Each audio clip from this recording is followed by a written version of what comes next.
É muito comum pacientes virem ao meu consultório achando que estão com arritmia cardíaca, ou até mesmo pacientes que têm arritmias cardíacas benignas e necessitam de tratamento psiquiátrico.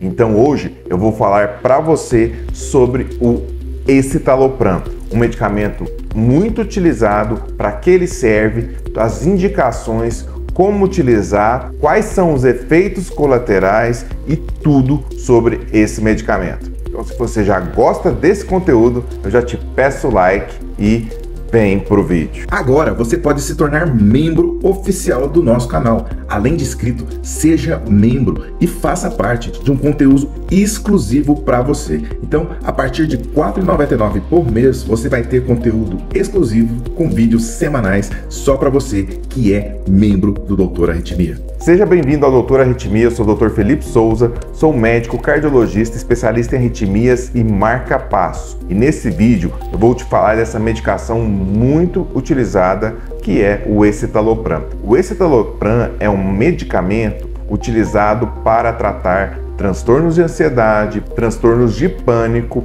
depressão e também transtorno obsessivo compulsivo. É uma medicação muito utilizada e eu vou te falar certinho alguns cuidados que você deve ter ao tomar essa medicação. Primeiramente, você tem que saber que esse medicamento é disponível tanto em comprimidos quanto em gotas. Em comprimidos, ele é disposto de 10 mg e de 20 mg. Alguns laboratórios têm até a dose intermediária de 15 mg também. O mais comum é encontrar o de 10 e o de 20 mg. Na apresentação de gotas, esse medicamento tem na formulação em solução de 20 mg por ml, sendo o frasco de 15 ml. Os nomes comerciais do escitalopram são Escilex, Reconter, Fusor, Êxodos, Lexapro, Espran e muitos outros. Hoje temos vários nomes comerciais do cloridrato de escitalopram. Esse medicamento ele age no nosso cérebro,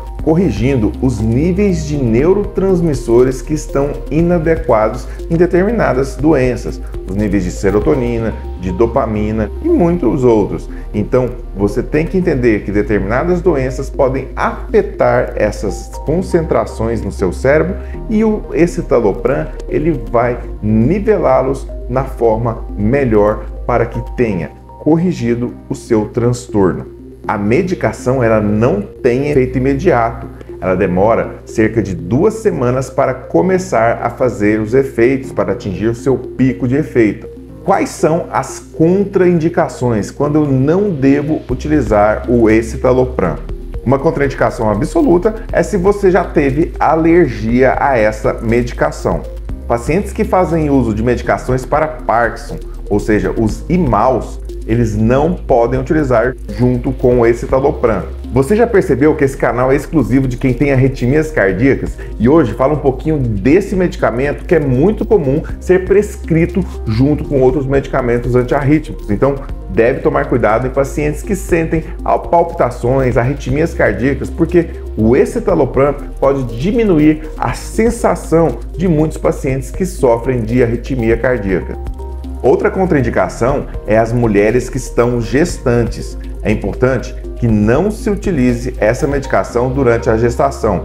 Além de ser também excretada pelo leite materno, o escitalopram ele pode causar alguns efeitos, alguns distúrbios, principalmente quando utilizado nos últimos 3 meses da gestação. Um cuidado que deve ser tomado é na minha área. Pacientes que portadores de algumas arritmias ou que estão usando alguns antiarrítmicos devem tomar cuidado e não que seja uma contraindicação absoluta, mas deve ser restrito para alguns pacientes com arritmias mais benignas do que arritmias malignas. Pacientes portadores da síndrome do QT longo, congênito ou adquirido também devem tomar cuidado. Quais são as interações medicamentosas que outros remédios podem fazer no escitalopram, causando prejuízos ou sintomas para você? Como eu falei, os inibidores da monoaminoxidase, eles não devem ser tomados juntamente com o escitalopram, e isso inclui esses medicamentos que eu estou deixando aqui no vídeo para você.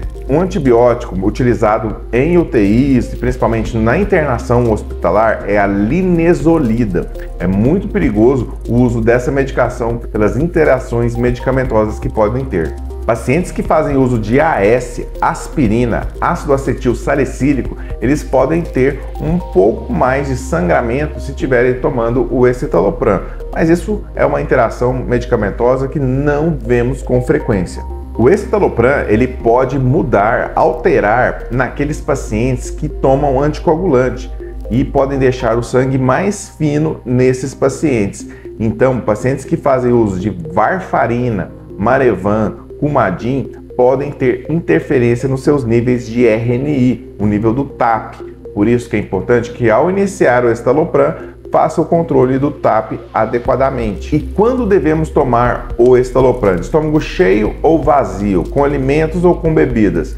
O escitalopram, ele não tem nenhuma interferência em relação a alimentos, ao jejum, se está de estômago cheio ou não. Por isso, você pode tomar ele de jejum ou após a alimentação. Isso fica à sua preferência. E qual é a dose do escitalopram que devemos utilizar? Isso irá depender muito da doença que está sendo tratada. Geralmente, os transtornos psiquiátricos, e a gente utiliza uma dose de 10 a 20 mg para aquelas doenças que eu falei. Transtorno de ansiedade, transtorno do pânico, depressão. Então, não devemos passar dos 20 mg por dia. Entretanto, alguns pacientes mais idosos, depois dos 70 anos de idade, 80 anos de idade, devemos iniciar doses menores e talvez não atingir a dose máxima. Ainda falando em idade, o escitalopram não é indicado em crianças e adolescentes, então não foi liberado para esse fim. Pacientes que têm a função renal prejudicada, ou seja, problemas nos rins, não é necessário alterar a dose por esse motivo. No caso de pacientes que têm problemas do fígado, aí sim deve ser iniciado com doses menores. A duração do tratamento do escitalopram é variado. Geralmente, o mínimo do tratamento são 6 meses. Pacientes que têm transtorno do pânico, pacientes que estão em tratamento para depressão, transtornos de ansiedade generalizada, tudo isso tem um tempo geralmente mínimo de 6 meses. A continuidade do tratamento não vai fazer o paciente ficar dependente dessa medicação, mas uma coisa é importante: você deve descontinuar a medicação, ou seja, diminuir a medicação progressivamente antes de suspendê-la. Você não deve suspendê-la de uma vez, para evitar sintomas de recorrência da medicação.